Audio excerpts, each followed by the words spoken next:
reviewed a movie, Alan and I. It was reviewed on the Film Threat website at filmthreat.com. You can look up the review. And we also reviewed it on YouTube, as we all do. But this was a little bit different because we've seen the constant decline of the Marvel Cinematic Universe, with movies making less and less money and classic characters being replaced by female versions that are from the comic. So it's, you can't say like as a defense, like, hey, that never happened. It's like all of this stuff actually does happen in comics that were not successful. That's just a reality. I pointed out because I care about truth. I pointed this out with a very simple tweet, which went viral. I saw freaking Matt Walsh retweeted me on this, which I thought was interesting. He First of all, he has no idea who I am. It doesn't. I have to call you out on this because you were jealous that I was getting internet heat, and so you had to create one for yourself. And so while it took me 4 days to get 700 new followers, you do one little tweet, and there you go. You have 500 followers in a snap of a finger. I mean, you're jealous. You're a jealous man. That's all I'm jealous of Alan. Yeah. All right. I'll just read the tweet really. All I did was quote tweet Variety, which, by the way, Variety follows me. Variety follows a lot of people, but I follow Variety. I want to know entertainment news. And what Variety said was this: Disney's Marvel Cinematic Universe is no longer a bulletproof box office franchise. That much is clear after the Marvels misfired with $47 million in its opening weekend to land the worst debut in MCU history. And there's a link to a longer story that elaborates on that fact that was pointed out. I decided to elaborate on that fact. And I said quite simply, I quote tweeted Variety and I said, turning Marvel and Star Wars into girl brands will prove to be one of the costliest decisions in entertainment history. What is wrong with saying that? I'm talking about money. It's show business, not show friends. We're talking about money that this movie generated. And we're talking about a franchise that you can look up how many Marvel movies were north of $1 billion. I'll say this. There's a new record that Marvel has made, and that is the largest drop in a sequel film. So the original Captain Marvel made over $1 billion. This movie is going to probably end up at less than half of that, dramatically less than half. It was sandwiched between two Avengers movies that were of interest. In Avengers Infinity War had a cliffhanger ending. It's a cliffhanger. And then which actually teased Captain Marvel. Captain Marvel was, I believe, the very next movie. Then there was an Ant-Man movie, and then, of course, Endgame. Yeah. The Marvels will be lucky if it makes $200 million in its entire run. This Friday, the Marvels is now removed from all premium screens, and in Orange County, it's one screen per theater. I mean, that's how much the theaters are pulling back on the Marvels. Well, I mean, I was looking at opening weekend because I like to pop around to theaters and see, and there were screenings where no tickets were sold. Yeah. 0 tickets were sold. So they put it on too many screens, and it really is an algorithm. You could look and like, this movie's not performing, reduce the number of screens, and have the number of screens match the amount of revenue that the movie's going to bring in. I mean, look, if this were an indie movie, this would be a colossal success. This is a movie that cost nearly $300 million. Yeah, I mean, it performed relatively the same as Five Nights at Freddy's. Right. But what ended up happening was, and I have to thank my friends who came to my defense, and the cowardly people I have discovered now. Look, it's no secret. Hollywood is filled with people who are phony, who pretend to be your friend. And simply by saying these words, I have now discovered who those fake friends are. You were never my friend. You were a complete phony, and you might have only been my friend maybe for some perceived clout, which was sad. I'm thinking of two women in particular who did something kind of shitty. They quote tweeted me. First of all, they unfollowed me. These are people I know in real life, IRL. Okay. Unfollowed me, quote tweeted what I said, talked some S. You know what that means? Made disparaging remarks and then locked the thread so I couldn't reply to them. The only way for me to reply would be to quote tweet them. Not going to do it. Those are people I will run into in real life. I hope you're happy with what you did. That's kind of a terrible thing to do to someone who you say is a friend. I think it's cowardly. You're welcome to go through these comments. It's now at 4.5 million views. The biggest tweet. I mute accounts. But I did block those two people. You don't deserve to be my friend. Anyways, you can go through. Paul Chato actually made a video about the tweet. You can go to Chato's channel, but there were a lot of women in here that were defending me. And I do appreciate it. I appreciate it. Make it more lame. My friend Christopher Flynn. And look, I'm just being completely honest. Disney is a girl brand. Disney is princesses. And everything that Disney absorbs because of the corporate infrastructure, and I've often said, corporations kill creativity. Once absorbed, they will inevitably, both Star Wars and Marvel, will be turned into girl brands. It just happens. So, I don't know how you fix it. I don't know. I don't know how you fix it. I don't know that it's fixable at this point. This actually failed worse than I thought. Mm-hmm. I followed this up with a reminder that all I said, and this got a lot of traction as well. That's my friend David Poland, who's actually David Poland. Give him a follow on Twitter. He does a blog and a channel called The Hot Button. He is one of the greatest minds covering entertainment. We don't see eye to eye necessarily politically. I don't care.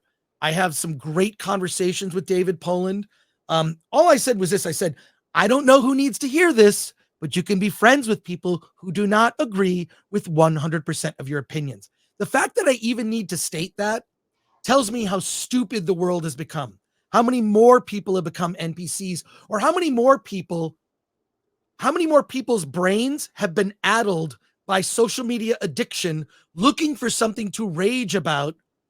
And, there have been attempts to cancel me, and I just don't care because I know it's going to go away. It goes away in a couple of days because there'll be another set of jangling keys over here and something to get mad at. But I do think there's almost a dopamine rush that people are getting from social media because they're looking for something to be angry about.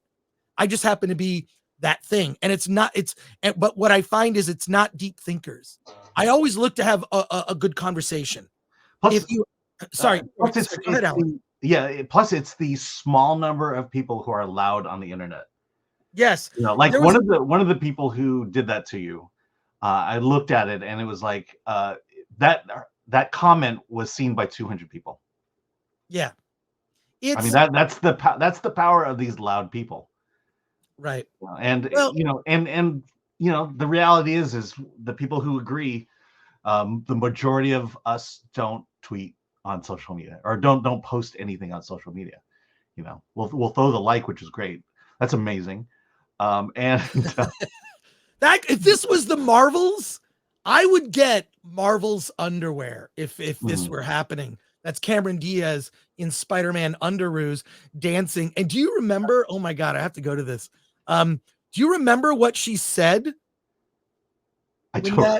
What she said, like she's dancing that's another thing. I was just messing with what are you doing? Buddy of mine. But it's like she says to the UPS guy, like, oh, like she comes to the door and it's something like, hey, just feel free to put the mail in my slot. It's like such a hilarious sexual innuendo. I thought it was great. Oh, I remember what those were. Yeah. Something like that. Anyways, all right, we're gonna get off this. But the thing is, a lot of people came after us. That's fine, par for the course.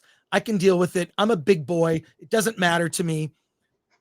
At the same time, what I'm surprised about is people who once called me a friend. It shows you how fragile a friendship is. If a tweet comes out and someone I've known for over 10 years says, Jesus effing Christ, Chris, I'm not defending you this time. This person claims they defended me. And then unfollowed me, quote tweeted me, and sent it out. I feel stupid even complaining about Twitter. And it's interesting, find out who your real friends are. It's as if they don't even watch our YouTube channel anyways. They just pay attention to what's on Twitter, which is fine. Alan, you were getting some heat. I don't know if you want to if you want to share.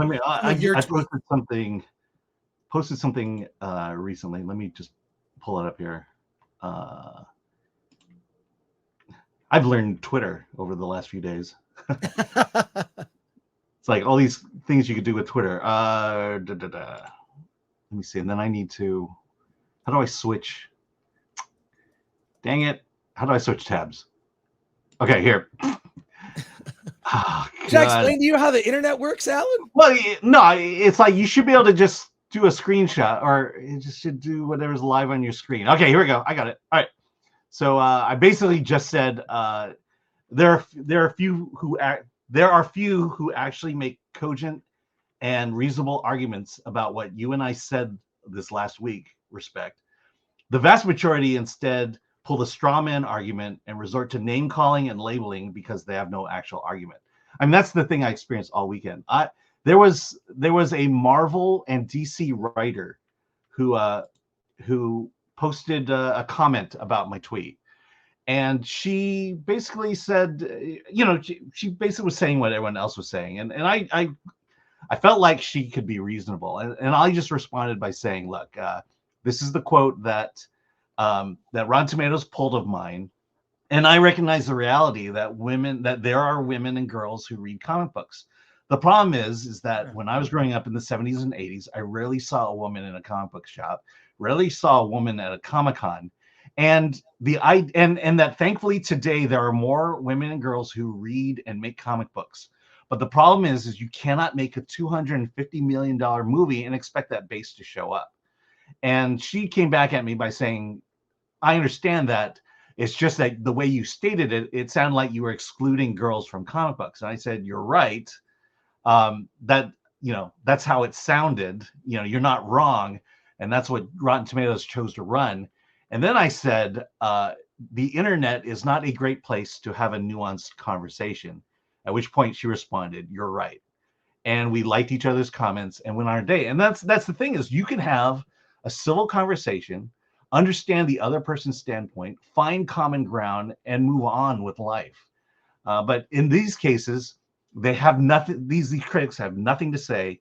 They'll call you a name. They'll label you as some kind of a group, and they'll move on without ever challenging. No one ever. When I said that this movie was not written by a person who read a Marvel comic or it's read Archie instead, the comments were always, "You're wrong. You're a misogynist, you're this, you're that," but no one ever gave me an example of how I was wrong. When I said this movie was made for teen girls and not for comic book fans, they called me a misogynist, but never gave me an example of why. And there were some, again, brave people who disagreed with me and decided to actually engage in a conversation. And respect for that. Absolutely. I am up for criticism. That's what I do. I criticize movies. I'm big enough to realize that people will have different opinions and feel passionate about those. And that's fine. That's what we used to do. Stand at a water cooler and have this incredible conversation about what we just saw. And if we happen to disagree, that made the conversation even better.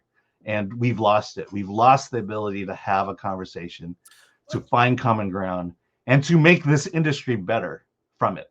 Well, look, to me, when you disagree and you debate and discuss your point of view, it's an opportunity to learn something. Mm-hmm. We can all learn from each other. I can see from your point of view. I can also disagree with you and be more hardened in my own point of view. I mean, we all look, art is subjective. How you consume entertainment is also subjective. You know, it's your look. It's like debating over flavors of ice cream. Chocolate is better than vanilla. No, vanilla is better than chocolate. You can yell at each other all day, but it's like at a certain point, that's where what I disagree with is people coming after you and I and making really disparaging remarks. Again, like what you pointed out, the name calling, trying to discredit. I couldn't believe trying to put you in a group of some sort.